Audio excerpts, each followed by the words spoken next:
Hello and welcome back. This is video number 2, the big problem. So we briefly touched base on this, but I'm going to dive a lot deeper in this particular video. You see, the biggest problem is not getting your site set up to sell, but rather getting your students to consume your course. Here's a big quick fact. Did you know that most students consume less than 10% of a course? So what happens is they buy a course, they're excited about it, but they just don't finish it. So you might have people finishing your course, but let's say out of 100 or even out of 1,000 people, that number actually becomes very, very small. And there's a big reason for that, which we'll touch base in just a second. So the goal here, as you can imagine, is not only to set up your online course onto your WordPress site and set it up so that you can start selling it, but also to get your students excited to go through your course. And here's why.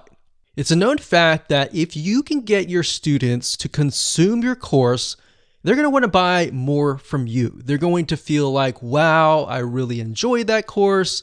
I want more. So if you put yourself in their shoes, and maybe you've bought a course and you just never have finished it, or maybe you have gone through a course and you feel like, wow, I got so much value out of this. I want to see if this person has a different course.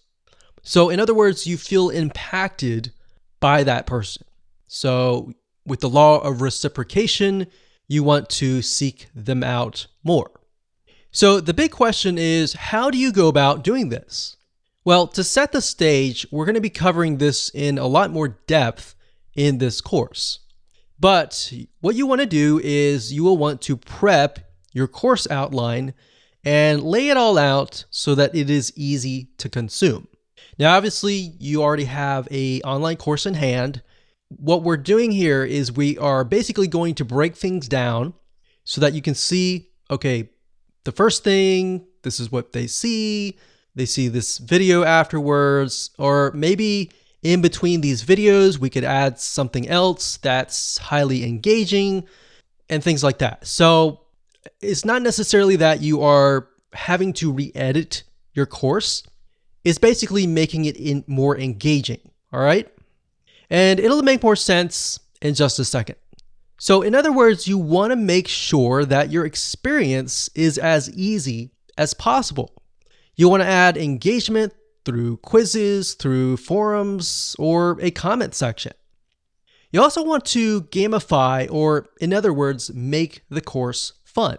So you can go all out. You can even use a system like Camra and integrate it into certain WordPress plugins.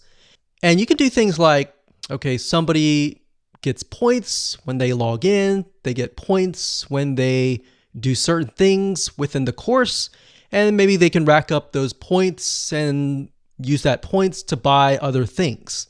So as you can imagine, even as adults, if you gamify things, it increases the chance of somebody actually consuming your course.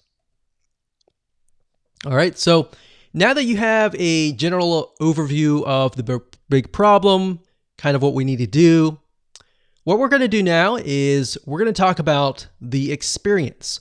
So how can we increase that consumption rate through the experience?